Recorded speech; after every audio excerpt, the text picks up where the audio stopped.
Kana Tanaka is a glass artist who has made a transition from what might be thought of as traditional gallery art to installation pieces. That is art which is incorporated with the environment that it is set up in. We met Kana at an art show opening held in Newport, Rhode Island that was sponsored by the Rhode Island State Committee for the National Museum for Women in the Arts. At the opening, Kana was awarded Best in Show for her work, Woman and a Man. We sat down with her recently to discuss her transition in art and to learn about her source of inspiration and vision.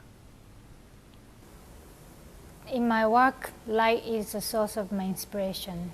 Like when I'm just living daily life, I see lots of phenomena of light. Or walking through downtown, I see lots of reflection from the glass and doors and everywhere. And then I always get attracted to those. Glass is a net.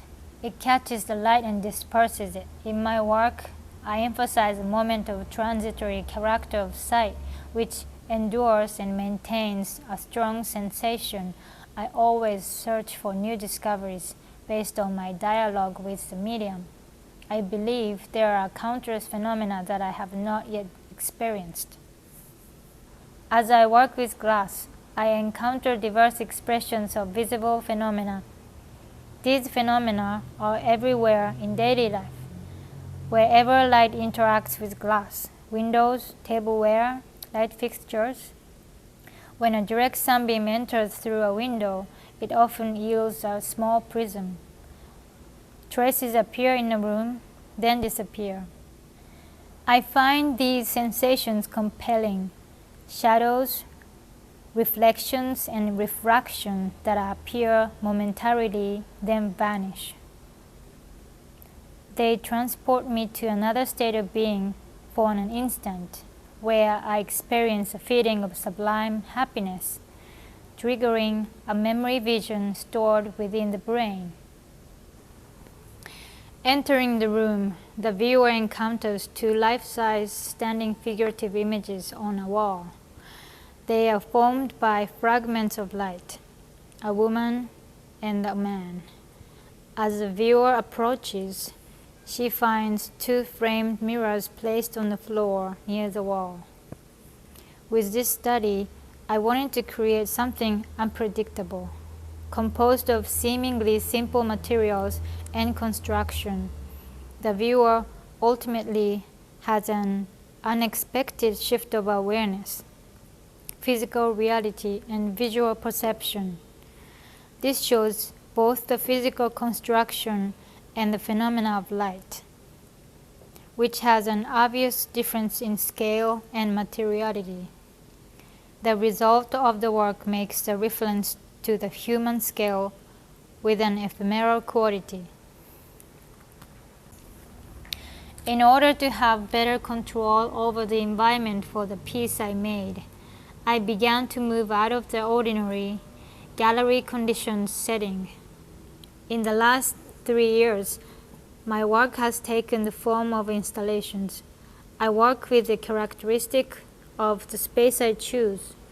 Glass and light I manipulate, incorporate with the space, which becomes a whole environmental piece of work. Instead of making objects that the audience observes from the outside, I create situations which surround the audience and affect their senses directly and broadly. I focus on experiencing the senses, mostly sight, but sometimes also sound or touch. I use glass as a lens with which to pull trigger moments out of life and communicate them with others.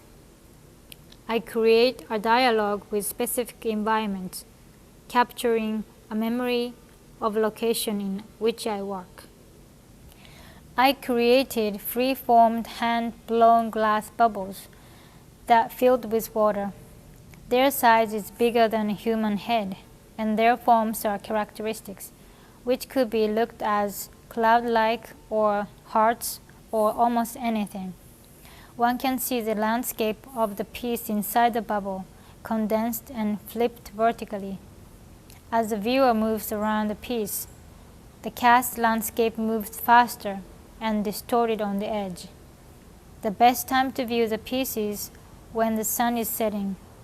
The viewer can see the beautiful cut of the sky, condensed in the lower half bottom of the bubble. Using optical illusion that glass and water create, I wanted to capture the landscape of my current environment distorted and upside down. Light has become my work, and as a result, I have become more sensitive to the subtle moments of light in my daily life. The trigger moments actually happen without any attempt to capture or display them. The challenge of my art becomes apparent when the light phenomena I attempt to capture in glass occurs in nature.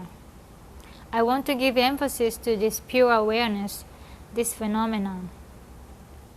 Glass has become a precious material to me. It has the ability to capture the magic and transcendent properties of light. It changes the way I see the world. My vision changes within a moment.